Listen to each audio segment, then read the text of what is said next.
You are trying to push him. আবারও push in খেলায় মেতে উঠেছে ভারত। খেলায় বলছি, কারণ ভারতীয় সীমান্তরক্ষী বাহিনী বিএসএফ অনেকটা পায়ে পাড়া দিয়ে ঝগড়ায় মেতে উঠেছে বাংলাদেশি সীমান্তরক্ষী বাহিনী বিজিবির সাথে। এই ঘটনা নির্দিষ্ট কোনো দুটা বা একটা পয়েন্ট দিয়ে নয়, প্রায় প্রতিটা সীমান্ত দিয়েই তারা পুশিন করার চেষ্টা করছে। ঝিনাইদহ, লালমনিরহাট, নওগাঁ, পঞ্চগড়, নেত্রকোনা সব সীমান্ত দিয়ে রাতে সবার চোখ ফাঁকি দিয়ে অবৈধভাবে ভারতীয় নাগরিকদের বাংলাদেশে ঢুকিয়ে দিচ্ছে বিএসএফ।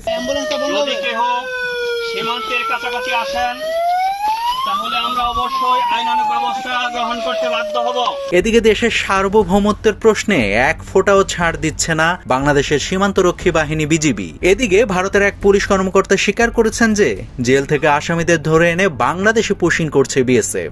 বিধানসভার নির্বাচনের আগে ভারতীয় স্বরাষ্ট্রমন্ত্রী অমিত শাহ এবং পশ্চিমবঙ্গের মুখ্যমন্ত্রী শুভেন্দু অধিকারী প্রতিশ্রুতি দিয়েছিলেন যে তারা রোহিঙ্গা এবং বাংলাদেশি অনুপ্রবেশকারীদের বাংলাদেশে ফেরত পাঠিয়ে দেবে, কিন্তু নির্বাচনের পর প্রতিশ্রুতি রক্ষা করতে গিয়ে দেখা গেল যে এই ধরনের কাউকেই তারা খুঁজে পাচ্ছে না। পরে বাধ্য হয়ে জেল থেকে আসামিদের বের করে বাংলাদেশে পুশিনের চেষ্টা করছে ভারত। তাড়াতাড়ি খাইয়ে পরিয়ে ওদিকে পাঠানোর ব্যবস্থা করছে।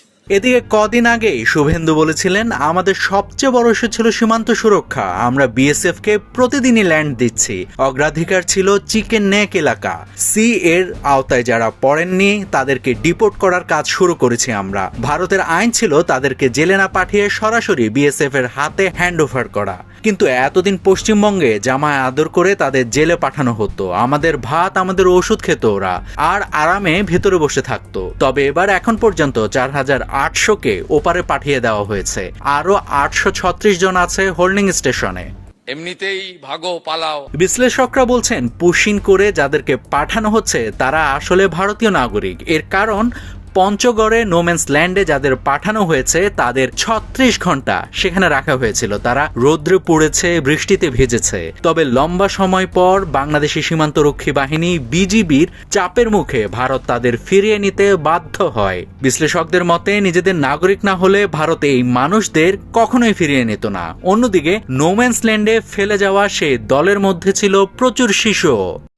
ক্রস করার চেষ্টা করবেন না, সীমানা ক্রস করার চেষ্টা করলে কিন্তু আমরা গুলি করতে বাধ্য হব, আইনানুগ ব্যবস্থা নিব। নাভিদ হাসান, সোনালী নিউজ।